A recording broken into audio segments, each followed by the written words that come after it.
Hey, I hope you guys are doing good today.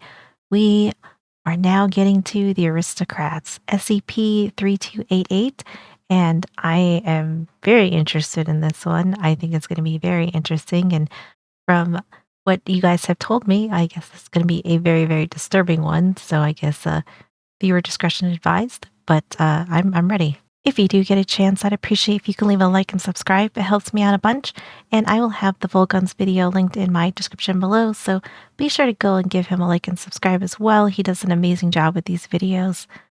Alright, let's check out the Aristocrats.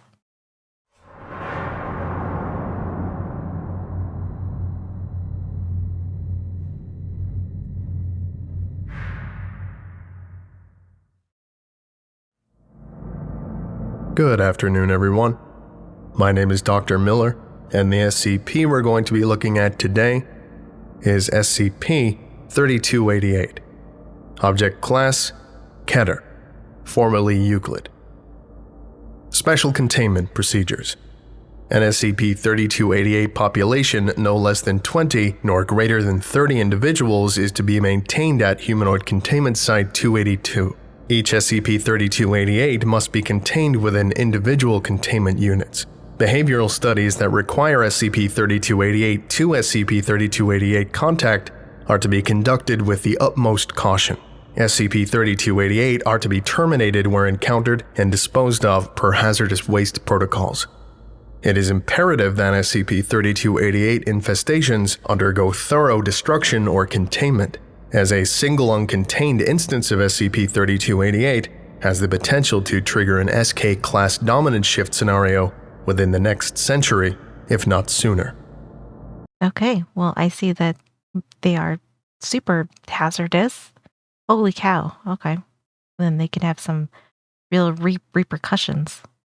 Description: SCP-3288 designates a highly predatory species or subspecies of the genus Homo anthropophagus.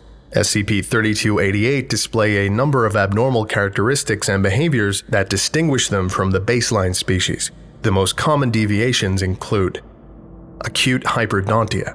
Hyperdontia is the condition of having supernumerary teeth, or teeth that appear in addition to the regular number of teeth, and Oh, okay. So we got some chompers.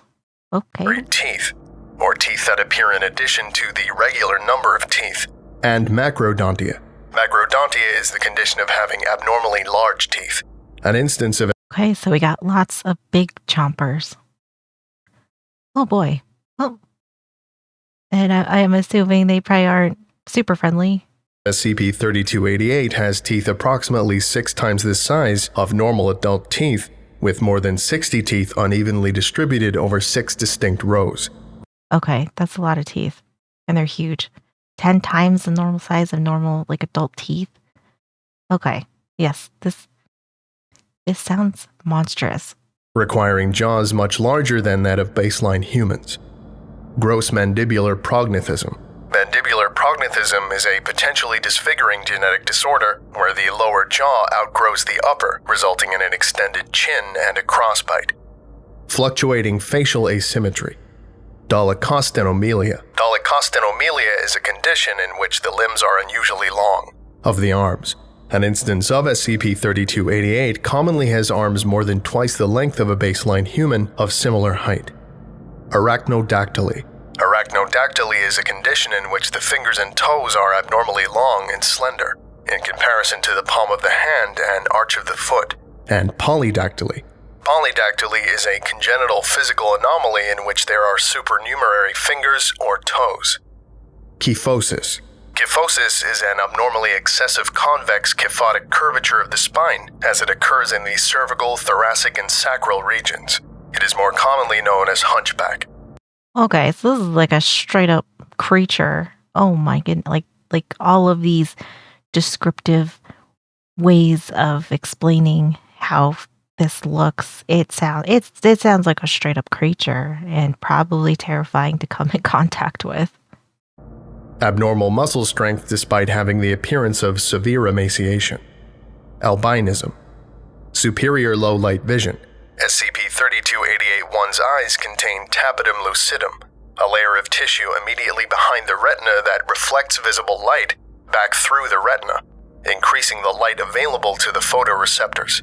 And heterochromia iridium, specifically complete heterochromia. Complete heterochromia is when one iris is a different color from the other. The eyes are notably reflective and their colors range from blue, red, purple, and yellow. That's wild. Okay. So this thing has a lot going on with it. We got a lot going on with this one. Sounds very interesting, though. Reliance on both bipedal and quadrupedal locomotion. Abnormally rapid physical growth and development. This results in a 2 to 3 week gestation period, with sexual maturity being reached within 16 to 20 months. So they grow really quickly too, because 16 to 20 months to reach, I guess like that maturity. That's pretty quick. Sexual maturity being reached within 16 to 20 months. Gotchell-Gardner syndrome. Gotchell-Gardner syndrome is a rare condition in which the epidermis develops a layer of enamel. The substance tends to fracture and shift, causing pain but allowing the afflicted to remain mobile, primarily manifesting on the hands and fingers. That just sounds painful. So I don't know. If I was this creature, I probably would not be very happy. Alopecia universalis. Alopecia universalis is a medical condition involving loss of all hair, including eyebrows and eyelashes. Acute photophobia. Direct exposure to sunlight will result in both physical and psychological damage. Mental instability, primarily characterized by delusions of grandeur and malignant narcissism. And finally, an addiction to human flesh that takes on biological and psychological components. Okay, so they like to live in the darkness and they like to eat people. Okay. All right. Well, I kind of had an inkling that it was going to be eating something like people. These abnormalities are primarily the result of excessive inbreeding, but without the increased chance for certain recessive or deleterious traits, especially those related to infertility, higher infant and child mortality, and loss of immune function. These detrimental traits have not only been negated but inversely amplified, resulting in longer lifespans, increased resistance to disease, and anomalously high levels of fertility. The Foundation became aware of SCP-3288 while investigating reports of unexplained disappearances in Vienna. It was discovered that these incidents occurred in close proximity to sewer holes and access tunnels and primarily targeted the most vulnerable of the population, such as prostitutes, unsupervised children, transients, and inebriated or otherwise indisposed individuals. That would make sense, especially since they kind of live in dark places, and if any time that you could probably go out at night and snatch somebody up. That makes sense. That's probably pretty smart of them as far as their survival goes, or I guess their addiction goes. One, since they are night creatures, this would all make sense, and to prey on the vulnerable also makes sense. Agents Cyril Novak and Diana Fisher were dispatched to Vienna in order to determine whether or not a number of unexplained disappearances were of an anomalous nature. Interviews with law enforcement and government officials revealed that human remains belonging to 3 individuals had been recovered, but that this information was not released to the public due to concerns of causing further panic. I bet that would. That would probably cause some panic for sure. Although, at the same time, I don't know. I also don't see how that would maybe help either.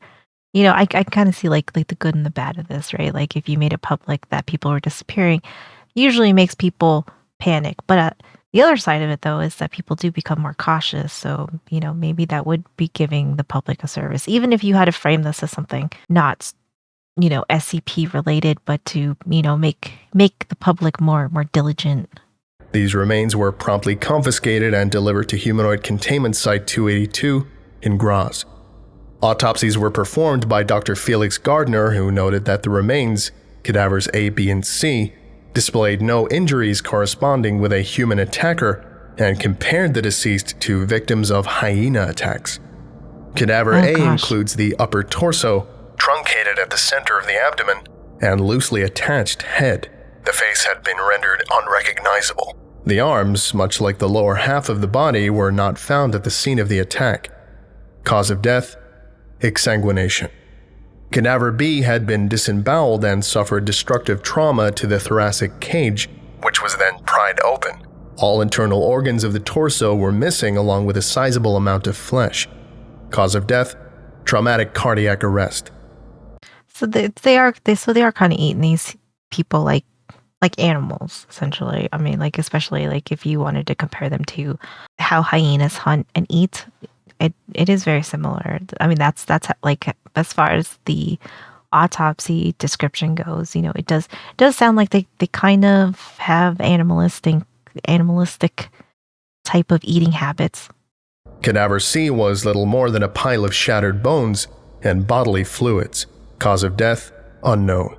Which would kind of make sense, or I mean, like, it really does make sense as far as like the description of kind of all the characteristics that are involved with this one. So I mean, like, the fact that they kind of eat like animals does make sense. Although, what a way to go, though! What a way to go! That would be horrific. Because it's kind of like when a wild animal, I guess, like wild predators, I would say, like bears, hyenas, eat stuff. It's like they're not really into killing and then eating. It's like they will just grab you, hold you down, and start eating you. So I can only imagine that this would be horrific, like a horrific way to go, because when you hear about bear attacks and some of these larger predators that are not really into making sure that their meal is dead before eating, I feel like that is like one of the worst ways to go. Shattered bones and bodily fluids. Cause of death: unknown. Dr. Gardner concluded that all sustained injuries were caused by a mix of teeth, claws, and raw physical strength. Bite marks were found to coincide with human teeth despite their abnormal size, approximately 6 times the size of normal adult teeth, and number. More than 60 teeth unevenly distributed over 6 distinct rows, requiring jaws much larger than that of baseline humans. Further analysis revealed unique patterns among the bite marks, suggesting that there existed more than one source. The entities responsible for these deaths were classified as anomalous and received the SCP-3288 designation. Mobile Task Force Sigma-6, Helsingers, was ordered to patrol the Leopoldstadt district while incognito. Okay, I just wanted to look up Helsingers real quick to get like a better understanding of this, because I hadn't heard of them. The Helsingers are Mobile Task Force Sigma-6, a specialized unit tasked with hunting and exterminating SCP-3288 colonies. Locating and exterminating SCP-3288 colonies and a subspecies of altered humans known as the Aristocrats. Okay, so this is like a special task force for this SCP. All right, got it. The district having seen the highest number of recorded disappearances. Operatives are instructed to target SCP-3288 with tracking darts and to refrain from lethal force. Field logs. SCP-3288 L1. Field log 1, 10/06/1988. 12 Mobile Task Force Sigma-9 operatives patrolled the Leopoldstadt district at 1800 hours, while 10 maintained watch at positions with unrestricted views of known sewer holes and access tunnels. At 0021 hours, operatives Sigma-612 and Sigma-69 reported hearing a muffled scream near the Donau Canal. The Donau Canal is a former arm of the river Danube, regulated as a water channel since 1598 within the city of Vienna, and sought to investigate the matter while requesting backup. Oh my god, I feel like this would be so crazy to try to like follow them and not use lethal force and just try to hope that the trackings they don't notice or make them angry. I mean, this sounds very dangerous. Support arrived 3 minutes after the initial request and found the mangled remains of both operatives, as well as the half-consumed body of a local civilian. Oh no. The decapitated body of Sigma-612 was pulled from the Donau Canal. Although the head was never located, his neck had sustained injuries, suggesting that it had been severed or destroyed by a single bite. A trail of blood and entrails led to Sigma-609, who had been torn in half along the waist. He had successfully crawled into an alleyway before succumbing to his injuries. The mission Dang. was deemed a success despite the loss of life, as Sigma-609 had successfully struck the SCP-3288 instance with a tracking dart. At least his death was not, was not wasted, or, at least they kind of had a benefit from it. We got the tracking dart on it. But dang, what a way to go, though. Oof. Achieving the mission's primary objective, the entity had escaped into the sewers, its movements tracked until the signal began to fade, before entirely disappearing somewhere below the Hofburg. The Hofburg is the formal imperial palace in the center of Vienna, Austria. Built in the 13th century and expanded in the centuries since, the palace has been the seat of power of the Habsburg dynasty and presently serves as the official residence and workplace of the President of Austria. Due to the progressively declining nature of the signal, it is believed that the device had been brought far deeper than even the Viennese sewers should have accommodated. SCP-3288 L2. So we're going so they can go way, way deeper than I guess the Foundation had ever really expected them to do.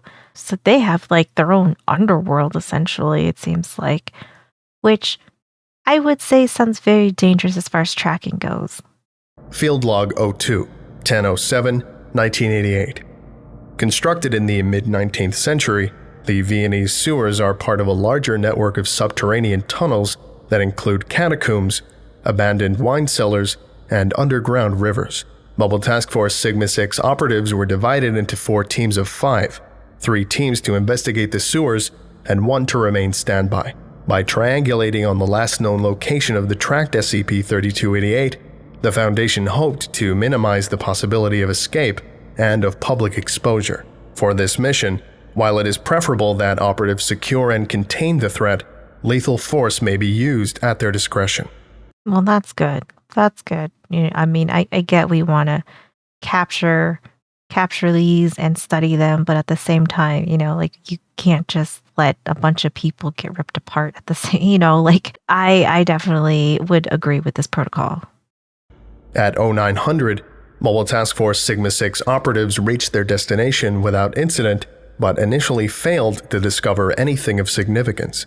After several hours of investigation, Sigma-604 encountered human skeletal remains while wading through waist-deep water. Closer analysis of this area uncovered a number of loose bricks, whose removal revealed an unrecorded subterranean chamber whose walls were engraved with the House of Habsburg's coat of arms. The chamber included 24 sarcophagi and was presumably a family crypt belonging to the House of Habsburg, despite there existing no records of its creation. Oh, so this is what they are. Okay. Belonging to the House of Habsburg, despite there existing no records of its creation.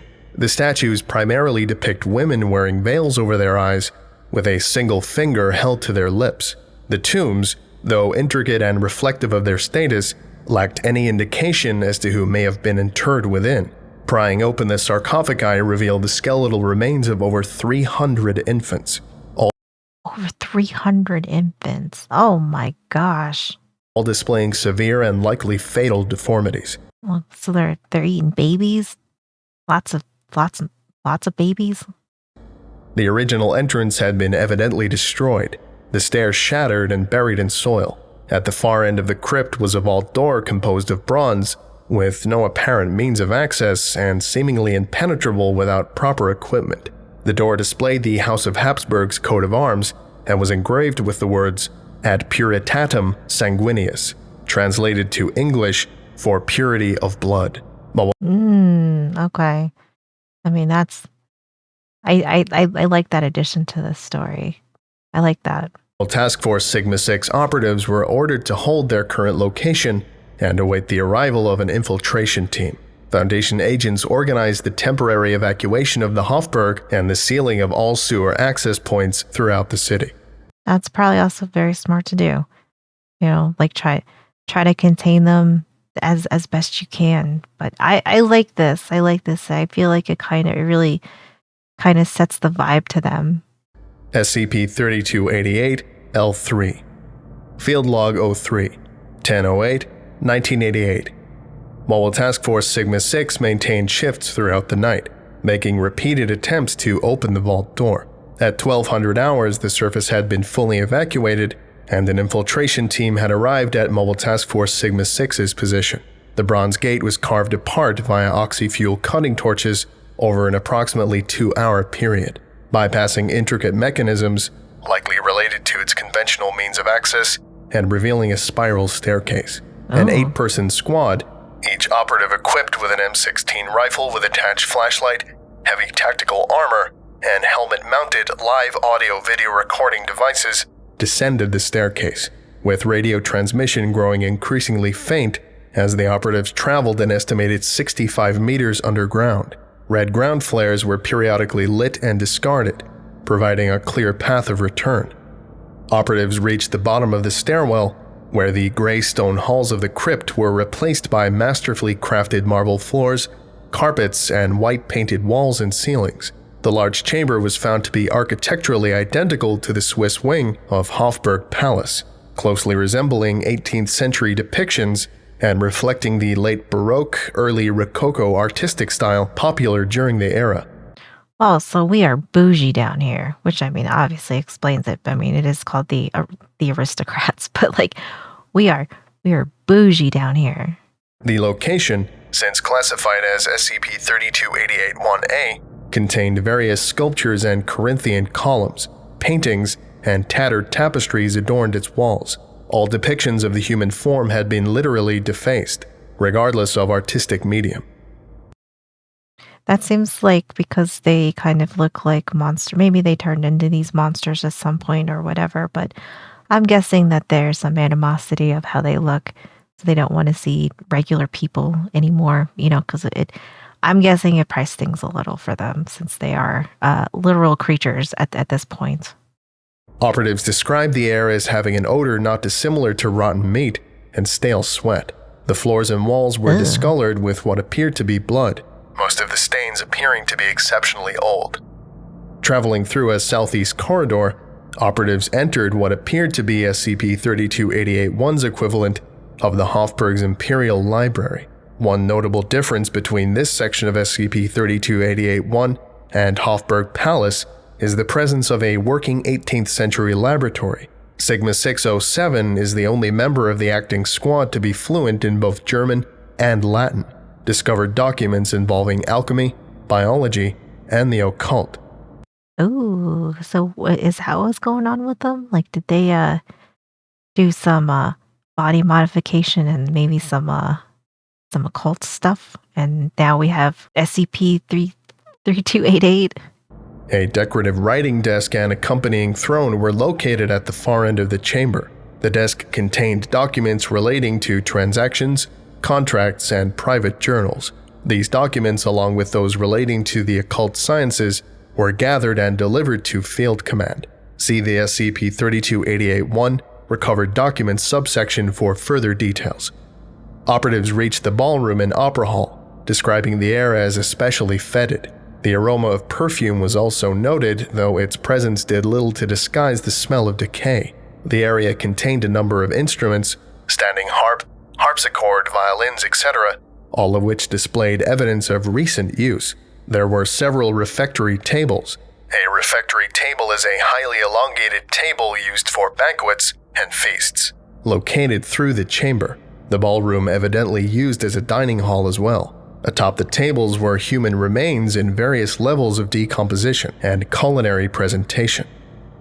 So they are just doing it all down here. I mean, they got a library, they got a lab, they have books, they have this huge ballroom where they're eating people off of. But I mean, this is like, I feel like this is very eccentric for, all being underground this far. Kind of sounds impressive. A bell abruptly began to toll and was followed by the automatic music of a nearby pipe organ. The discordant song played for approximately 3 minutes. When the pipe organ ceased its playing, it was followed by the sound of opening doors and an increasing number of shuffling footsteps. Oh my god. I don't know how these operatives didn't have to change their pants. Operatives were ordered to find a hidden and defensible position and to deactivate their flashlights. 7 successfully hid behind the curtains of the opera hall, but Sigma-618 fell behind, having tripped over a pile of bones and forced to take cover behind a harpsichord. behind the harpsichord, that's not going to save you, bro. Oh, man. Sigma 601 was able to observe the entire ballroom without obstruction from the far corner of the stage curtain. The ballroom's wide gates opened, as video revealed the dim light of lanterns swaying in the hands of their shambling carriers. Closer analysis would show that these figures, SCP-3288, were dressed in the garb of 18th century courtiers. They are followed by others wearing increasingly extravagant, if ragged, attire. All outfits appeared to contain different shades of red, deeply contrasting with their chalk-white skin, porcelain masquerade masks, and powdered wigs. This sounds like a cult. This sounds very culty to me. And I guess with a splash of paranormal in it. But yeah, this sounds very culty. A pair of diminutive SCP-3288 entered, lagging behind the others.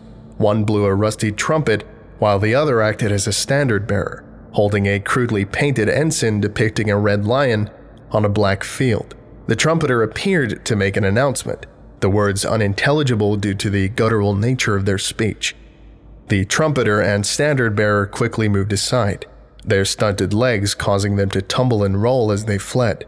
There now appeared to be several hundred SCP-3288 throughout the ballroom. Sigma 601 activated a silent distress call, requesting heavy support. You're gonna need extra super heavy duty support. There's hundreds of them in this room. Yeah, we're gonna need an army. SCP-3288 proceeded to kneel and lower their heads. An exceptionally corpulent instance of SCP-3288 entered the room, carried by another SCP-3288 via an enlarged and reinforced sedan chair. A sedan chair consists of a chair or windowed cabin suitable for a single occupant, which is carried by two or more using the rails that pass through the brackets on the sides of the chair. The morbidly obese individual, classified as SCP-3288 Alpha, was dressed in a patchwork of noble finery, stitched together from various fabrics to create a single outfit capable of fitting its frame. Oh, so he big boy. Big boy. It had wore a crown that had come to more closely resemble a torture device, too small for its head but held in place by an overgrowth of flesh. In lieu of a masquerade mask, it hid its face beneath a red shroud. I bet they all look crazy. I mean, based off of, the large teeth and the overgrown jaws and everything. I mean, they all sound like just straight up like creature monsters. A large iron cauldron was delivered to SCP-3288 Alpha's table, the container appearing to vibrate of its own accord.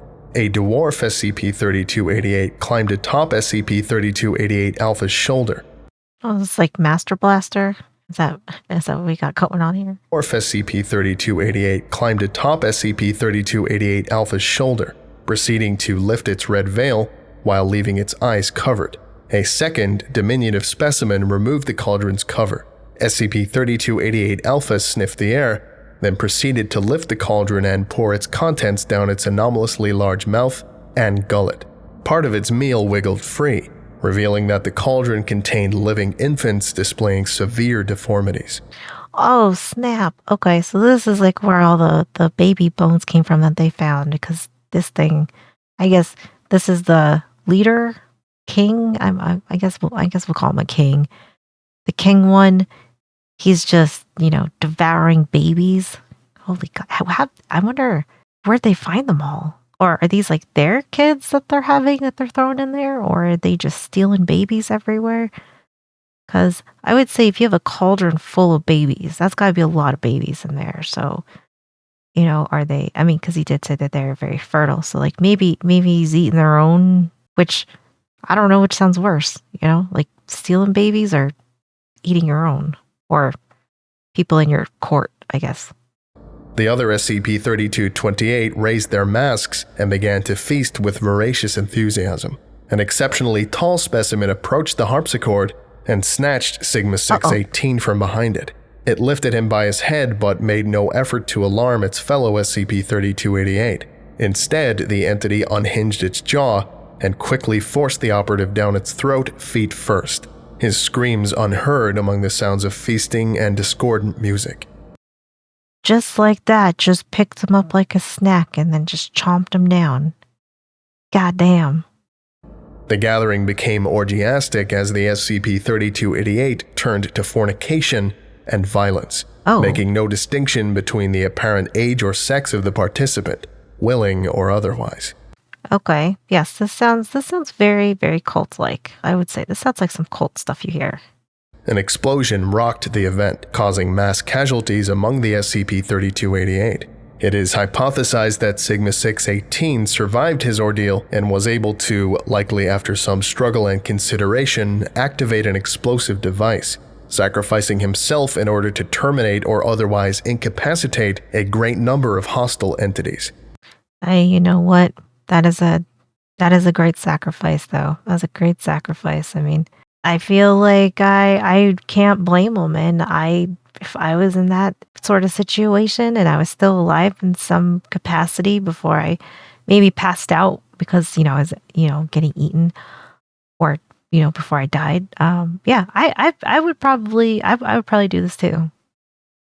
Panic spread among the remaining SCP-3288.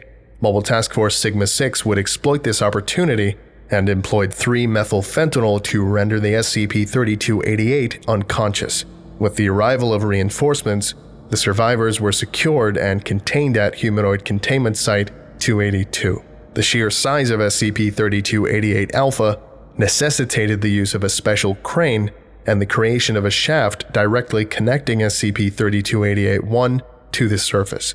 Okay, so bro is like, Jabba the Hutt size here. Because, I mean, we're gonna have to crane him out and make a whole opening for him. Yeah, big boy.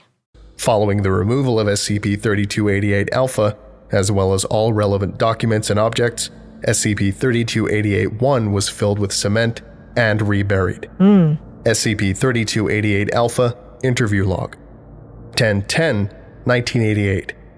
Interviewed SCP-3288 Alpha. Interviewer Dr. Tobias Moser. Forward. Despite its corpulent morbidity, 1,632 kilograms. 1,632 kilograms is 3,597.3 pounds. Holy God, this is a big boy. And lack of mobility, its atrophied leg. Yeah, I would imagine there's some lack of mobility. I mean, this is like a whole new meaning to big back. Entirely vestigial. Subject is considered dangerous and to be approached with the utmost caution. Subject is blind and incapable of reading or writing. Oh, dang. So everything got him. The interior of its hollow sockets pushed outward to the point of prolapse. Subject is fluent in Austrian German, preferring to speak the Schönbrunner Deutsch, a sociolect spoken by the Imperial Habsburg family and the nobility of Austria-Hungary. Subject has been stripped nude, bound, and muzzled. Oh my goodness, I would not want to be on this job of having to do that. Oof. Equipped with electrodes to prevent hostilities and ensure cooperation. Begin log. Hello. Please begin by telling me your name. Your cooperation is not optional. The meat wishes to speak. It speaks not when spoken to. Meat. Master the meat compass. The aroma is intoxicating. As I said, your cooperation is not optional. Oh, so this is like I feel like this is almost like a metaphor for rich greed. Kind of like turning them into like creatures, essentially monsters, and this is all they care about is eating, and more eating. Impossible. How does meat hurt? How does meat disobey? The way that he's talking, it's like a talking down to, of like I'm this huge, rich king, essentially alpha, whatever you want to call him, and he obviously sees the doctor as beneath him, like peasant level, and so like it's like he's shocked that it's talking back to him. You will answer me. Is this how you wish to play? We do not submit. We dominate. We will beat you until your entrails spill. We will devour you and your peasant kin. Ah, see? There it is. There it is. Do you believe your witchcraft can harm us? Our blood is pure. Our blood is resilient. I feel like this is like a very, very interesting take on kind of like monarchy type status people and kind of turning them into this like everything kind of just has like consumed them and taken them over, and like between their narcissism and where they were in the hierarchy of class. I feel like that's all kind of coming through in this interview, which I think this is brilliant. Honestly, I really like this. I think this is brilliant. Sir, would you be so kind as to illuminate the subject? My vision doesn't work so well in these dim cells. No, wheel, fire, I was so scared from the flame. That's enough. I like that too, that they are so sensitive to bright lights, and they kind of live in the darkness, because I feel like that's like the dark side, that they can only see in darkness, because they are essentially just these like in a way they're like these just like dark underbelly people, that like hierarchy people in general. It's like there's always like this kind of like conspiracy that they're in cults or whatever, like whether you're talking about Illuminati or other sorts of cults that for famous people. And I kind of feel like this is like a kind of like a SCP that is like representing all of this. I absolutely love this though. I actually think this is great. This is like some amazing writing. This is really, really good creativity. Yes, I noticed light sensitivity during your transfer. Extreme photophobia, even without eyes. I'll be sure to make note of that. Now, tell me, what is your name? The Imperial Majesty, Emperor Maximilian the Great, King of Austria and Patriarch of the House of Habsburg. We have not entertained outsiders in so long. Excuse my uncouth ways. You are clearly a superior creature and have asserted yourself. We are at your mercy. Does our guest wish to feast upon our flesh? To the festering wound? Good. Okay, so obviously, dude's been underground for a long time. I mean, there clearly seems to be a very big disconnect of current day and like the way that he is, and I'm guessing he's been around for a very, very long time. But just the way that he talks and kind of presents himself, it's like I absolutely think this is great. I think this is really, really good writing. It is very, very dark. I will give him that. But you know what? I appreciate it. I appreciate kind of delving into, kind of taking something like a monarchy and creating this type of SCP out of it. I think this one is just so good. God, no. Why would you even... No, that won't be necessary. I see that our customs differ quite significantly. Might I ask, were you blind from birth, or did you lose your vision accidentally? I think the diabetes took his vision. I mean, he's 4,000 pounds. But the pleasantries have yet to reach completion, and you now have us at a disadvantage. What is your name, outsider? You are fluent in German, but your accent is distant and strange. I am, King Tobias Moser of the Foundation. A king? Yes, of course. It all makes sense now. We sense nobility. A duke, we mused. Can you believe that? A duke! I like what the doctor did there. I like that, especially since like he caught on that like the king was, pretty fascinated with him after realizing the stuff that he could do to him. I like that. Good thinking on the doctor here. But certainly you have proven yourself far stronger than a simple duke. We've heard of this Foundation, a marvelous land and people, well known for its many cheeses and wines. For its cheeses and wines? Who was telling you about this place? As for our eyes, our royal true-seeing eyes, alas, we were hosting a banquet and our eyes, it seems, were too big for our stomach. Have you heard that one? Oh, the mirth. But yes, you see, the meal was too big.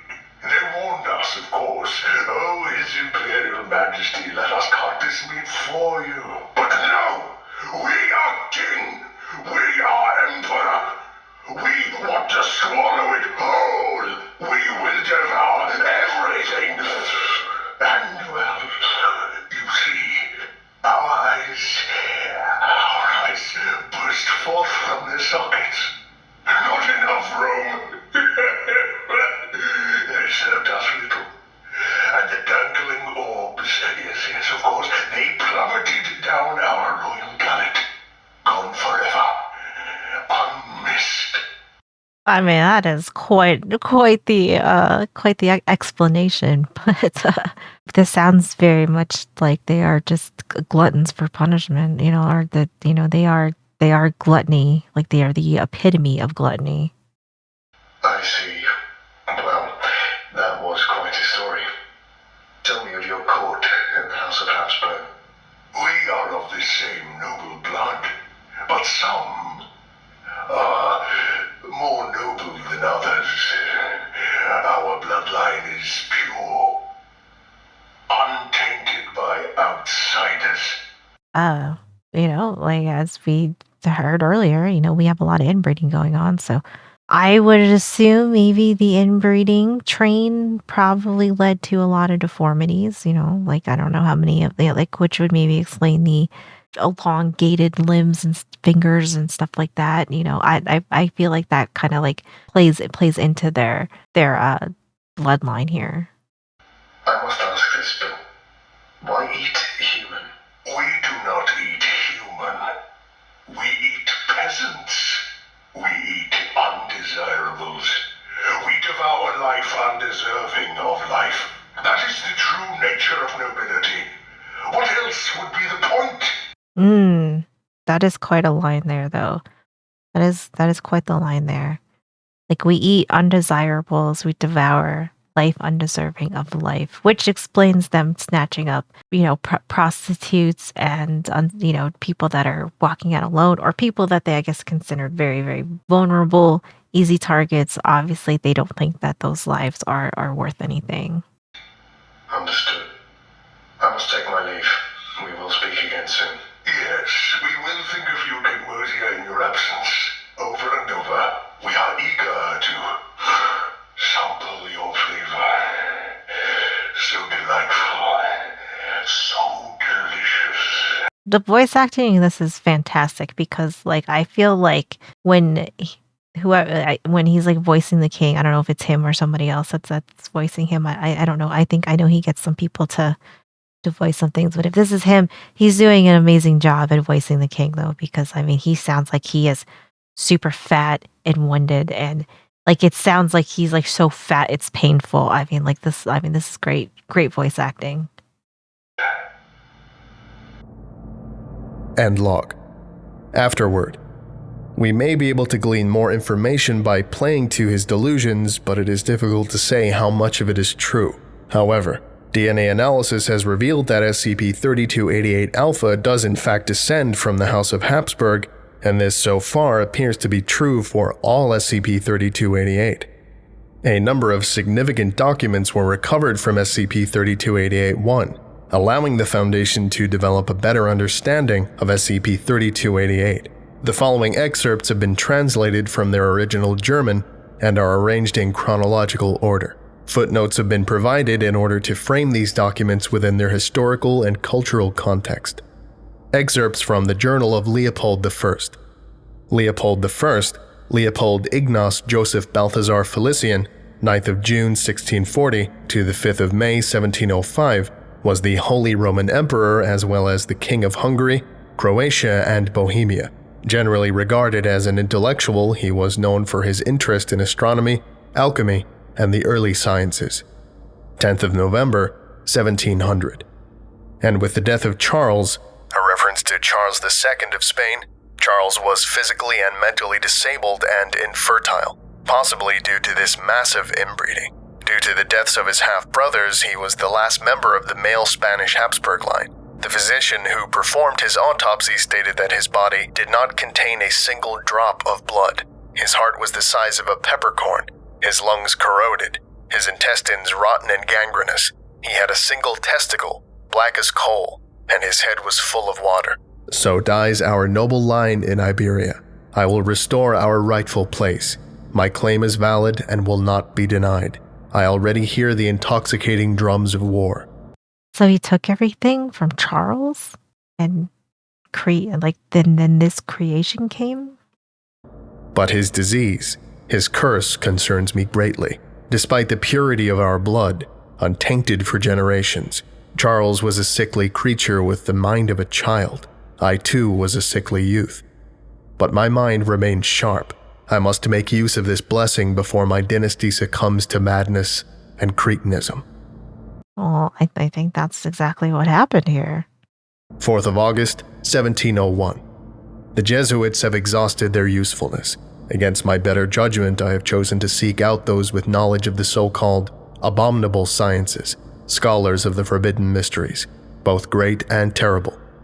And I have found someone who knows the dark, a woman of rare, almost beguiling beauty. She is older than she appears, for she speaks with the experience of 100 lifetimes on subjects I had only just began to grasp.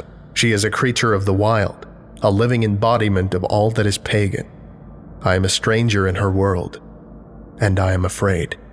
22nd of October, 1701. She says she will teach me, but for a price she will name upon the completion of her tutelage. A strange request, but all she presently asks is that I uphold my end of the bargain. This sounds like a deal you make with the devil, like you're going to give him your soul, your body, your firstborns, that is what this deal sounds like. But I guess if you are desperate enough, I guess the bar, whatever it is that it's going to cost you won't matter. I have more power and wealth than any man alive. Payment will not be difficult. That's where he's stupid, though. That's where he messed up, because he's thinking it's like, oh, she's going to want some, extravagant amount of money, and it's not going to be a drop in the bucket for me. But he never took in consideration that what she wants is not currency. Well, in like the coin sense, right? Will not allow our venerable house to fall. But my laboratory is ill-suited for such a task. I have hired workers to begin construction on a new site, something away from the prying eyes of sycophantic courtiers. 19th of December, 1701. My tutelage, though difficult, progresses well. A universal essence, the way of all flesh, it all begins to make sense. My eyes are now open and I see with such clarity. I will cleanse my family of this curse. The essence is malleable, subject to change. But one piece moves the other, you see, resulting in an often unpredictable transmutation. My current experiments make use of the simplest of God's creations, rodents and insects primarily. I have formed living things, creatures whose very visage would sunder even the most resolute of minds. 8th of February, 1702. Construction of the new laboratory goes well. I predict its completion within the next 3 months. Equipment has been delivered from Damascus. If there is one thing those Mohammedans know, it is the occult sciences. More often than not, my teacher leaves me to my own devices. She appears only at night, though I cannot say from where. She comes and goes as she pleases, my servants seemingly unaware of her presence. Is she even real? Is she even real at this, or is this something that he's seeing in his head that he's become, crazed about trying to fix his family? 27th of March, 1702. The new laboratory was finished ahead of schedule. The workers merely need to install my equipment, and I can take my experiments to the next tier. But fresh materials are required, and pests will no longer suffice. I am not yet willing to experiment on my own blood, but perhaps there is another way. The workers promised secrecy, but in my dreams I see betrayal. I have come too far to allow such interference. Oh, he sounds a little paranoid. Although I'm not hating on this paranoia though, because that's usually like how you get caught though, is that like, you work on projects and stuff and people know it's weird and then somebody said something. So I mean, even though I think he's very paranoid, I'm not totally knocking this situation of paranoia. If the church learns of this, it could ruin everything. Yeah. These dreams are an omen, and I know they will consume me unless I take swift action. I know what must be done. I mean, he sounds like he has gone a little cuckoo. 5th of April, 1702. My teacher is less understanding than I had expected, for even her heathen heart does not dissuade the disgust and contempt with which she now looks upon me. I kind of feel like this is like a guilty conscience going on. What I had to, for my family, for the purity of our blood, for the immortality of our chosen line. How could this witch understand my burden? Okay, I kind of had a thought too about that, about wanting immortality. I didn't know like exactly like where it was going to tie into this SCP story, but I feel like when I think of royalty and monarchies and stuff like that, it's always, wealth, power, and living forever. Like those are like the three themes I always see with that. So I was wondering about the immortality part of this. She vows to return tomorrow for her payment. I would just have this over with. I am still a man of my word. 16th of April, 1702. I watched her burn. Her sorcery slew many of my guardsmen, but in the end she was detained and delivered to the church. The zealots, having heard my testimony, proved just as eager to see that wretched be consigned to the flames. I know such methods have fallen out of fashion, thus we committed the act under the cover of darkness and secrecy. Dang. He straight up just got her. Oh my gosh. I would have granted her land, or made her as rich as Crassus, but no. That wicked creature sought to be clever. She said I could never save my family without her aid, and demanded that I end my rule, destroy all my titles and deeds, delivering my land and wealth to the common folk. Yeah, see, there it is. I mean, I honestly thought it was going to be deeper, like, or I guess not deeper, but like more morbid. I thought this was going to be way more morbid. Like she wanted to like eat his children or something, or like take his soul or something crazy like that. This is like worse though. This is even more like, I mean, I guess maybe this was like a test as far as like how he, like if he was going to pass or fail this. Obviously he failed. If it was, that her bargain was for him to give everything up. Maybe just see like how much it mattered for his family to live on. But I'm guessing the only reason why he wants his family to live on is so that he can rule. So clearly his family isn't really that important.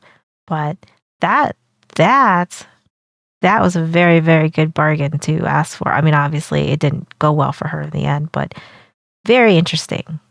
Did she really believe I would plunge my kingdoms, my empire, into anarchy? Truly, she was mad. But now, nothing remains but ash and cinder, and I may return to my great work, no longer bound by her ethical inflexibility. There is so very much to be done. I feel like this is where he's going to go totally unhinged. I mean, he already is unhinged, but I feel like without her kind of hovering around now, he's going to go like full on, all in. And I feel like it's just going to be crazy. Later entries by Leopold I are increasingly frenzied and illegible, suggesting a deteriorating mental state until his death in 1705. It appears that he eventually had success, resulting in the creation of SCP-3288, albeit with unintended consequences, via the introduction of an anomalous gene into the family bloodline. This gene allows human DNA to resist certain deleterious conditions associated with inbreeding. The House of Habsburg continued its practice of inbreeding, accelerating the development of mutations. Those with significant deformities were hidden from the public, the Habsburg monarchs eventually creating vast vaults to house them. The vault-dwelling Habsburgs continued to breed, eventually developing mutations which vastly increased their rate of reproduction, in turn increasing the chances of entirely new mutations. I mean, this sounds just like this totally snowballed. And the fact that we are putting the ones that are deformed underground in underground housing, essentially, that is wild, but totally not unheard of. I mean, I feel like that seems very on par with a lot of that time period. If you had somebody in your family that like wasn't maybe like mentally okay, they were usually hidden. So I would imagine that this is no different. But I kind of feel like all of this kind of snowballed. Those who more closely resembled baseline humans remained on the surface, while those sent below continued to adapt to subterranean life. DNA analysis has revealed that consanguinity grew increasingly more extreme over the years, further indicating that incest between parent and child, or brother and sister, had become the norm among SCP-3288 by the 19th century. Yikes. It appears that the Habsburg monarchs went to great lengths to provide their vault-dwelling kin with a lifestyle just as extravagant as those above. Documents reveal the steady delivery of food, wine, and entertainment. Over time, these requests become eccentric, such as exotic animals for a menagerie, and strange, a barrel of fermented whore piss, and eventually What in the world? Okay, so like now we're down there doing just degenerate things. Oh my goodness. depraved, including requests for fattened children and instruments of torture. All evidence suggests that these requests were met. It is unknown how long SCP-3288 have survived without outside assistance. One document appears to imply that the Great Plague of 1738 led to the delivery of a significant amount of feed. Oh, I mean, like that would make sense because like they can't get sick, and so they could just they could eat pretty much everybody that had succumbed to any sort of disease, injury, anything like that. So I bet that was quite probably peak eating right there. I would also assume that based on the way that they were kept down there and nobody to really kind of guide them or do any other sorts of mental stimulation in a way that is healthy. Obviously, we have a lot of violence that's going on here. Other sort of degenerate things going on, but I kind of don't find that very surprising though, because I feel like when you have I don't know how, I mean, obviously there was a lot of them down there, so that mix alone just seems like a recipe for a lot of degenerative things to have happen. Maybe some of the mutations that are coming out in the later generations are becoming more violent too, because clearly we had started with some sort of violence somewhere, the narcissism of being royalty, and probably that is like the one thing that is kind of getting spread between all of them, is that like we are royalty, we can have whatever we want, ask whatever you want, do whatever you want to each other. And I feel like that kind of probably just keeps getting progressively worse and worse and more violent and more degenerate. One document of singular importance contains a list of vaults similar to SCP-3288-1. The Foundation has used this information to locate and neutralize SCP-3228 hives, but the document itself has been the cause of concern, half of it illegible due to mold-related damage. This means that at least half of these vaults cannot be located and will continue to be a significant threat to the public. Addendum 0923, 2016. There are a growing number of reports describing violent sexual assaults and acts of cannibalism throughout Central Europe. Closer analysis of these attacks has led the Foundation to conclude that SCP-3288 are responsible for the violence. Due to the widespread nature of these events, it is feared that multiple undiscovered SCP-3288 vaults have been breached. An instance of SCP-3288 was recently captured at the Black Forest in Germany. Tracked to a derelict hunting lodge by Mobile Task Force Sigma-6, the entity was successfully secured and contained, with operatives suffering only minor casualties. 9 bound women were discovered in the basement. Only one was alive, and the cadavers displayed ruptured lower abdomens and evidence of partial cannibalization. Autopsies would reveal that the dead had been primarily consumed from within. Oh man. Well, I guess if you had one that was alive, maybe she could, kind of give you some insight as to what happened to the other women around her, but holy. The survivor was dirty, malnourished, and her lower abdomen was heavily swollen and visibly throbbing. The woman screamed to the operatives, pleading that they get these things out of her, along with various expletives and religious invocations. Oh, were there like their things in them, and then they were eating the women? That's why they were eating from the inside out. She received medical evacuation by a helicopter but crashed approximately 5 minutes into its flight. 4 fetuses were discovered among the wreckage. Though heavily charred, all displayed mutations associated with SCP-3288. The recently captured instance of SCP-3288 was interrogated. SCP-3288, 6971. Interview log, 09/24/2016. Interviewed, SCP-3288, 6971. Interviewer, Dr. Elijah Varga. Forward.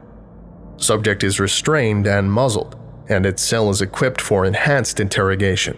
Due to the severity of the circumstances, personnel are encouraged to use all possible means of information extraction. Interview conducted in German. Playing log now. Are there any other victims? Where are they located? We don't have time for this. Use the light. You original. I will pluck out your eyes and Put the screws in it. Tell us everything. I yield. Parlay. Tell me what you know. You wish to know about the vessels. I am but a duke. The Empress. You want the Empress. Tell me about these vessels now. The Empress is presumably an instance of SCP-3288 with similar authority over its hive as the Alpha. Okay. You want the Empress. Tell me about these vessels now. We are merely claiming what is ours by the divine right of kings. The women you... The Empress. She said it was time. For 1,000 years our blood has been pure, untouched by the taint of outsiders. Why Oh, so she was saying, so maybe she's over him and she's like, it's time that we really populate the world. change? Why now? Our blood, it is strong now. So strong, it overwhelms the blood of the wretched in the mudbound. Our line will never die. It will never fade. We will every last one of you. Our bloodline will never die. No. It will become everything. It is our gift. Our blessing. Oh, okay. So they're thinking that we're gonna, do these terrible things to everybody because, our blood is so powerful, and it's clearly like with the women, that even if, obviously they are getting abused, and then having this SCP's babies in them, and the babies are eating them because they're not strong enough to deal with it. So now they're just thinking that they can just kind of and pillage the world, I'm assuming, is what this kind of sounds like. What do you mean? The meek will beget the strong. The doomed will beget the chosen. Don't you see? The greedy will devour the charitable. The merciless will ravage the peaceful. And the fornicators will the chaste. Yeah, that definitely seems like quite the spread of greed. And then I guess if you are strong enough to live through it, then, you're going to just keep spreading all of this out and they're going to just keep spreading and then they're going to take over the world like that. We will make the world as perfect as us. Yeah. We will all be aristocrats in the end. And our dynasty will never die. Yeah, it's End log. like world domination. This concludes today's lecture. Thank you for listening, if indeed you still are, and you're all dismissed. Goodbye. This was fantastic. I mean, I know this was I know some people probably are going to say, I get that people probably find this one very, very disturbing, but I thought this was absolutely fantastic. I love the premise of this. I feel like this has really weaved in lots of things from lots of different places, and it all kind of came together into like such a very, very well written SCP. So my hat's off to you, the person that wrote this, and to TheVolgun for the amazing voice acting. This was phenomenal. This was very, very morbid. It was dark, but at the same time, like it was just so good. This one was so good. I think that there's so many good things that are in this that just make it, like that much darker. And then you can kind of see like a little bit of, background lore on them, and then seeing that, it all kind of makes sense at the same time of like why they are the way that they are.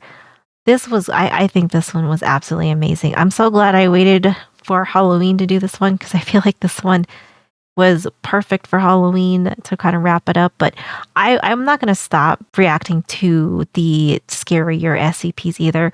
We just might have like more of a mixed bag as we continue on. I feel like for October, you got to keep it spooky. You got to keep it dark.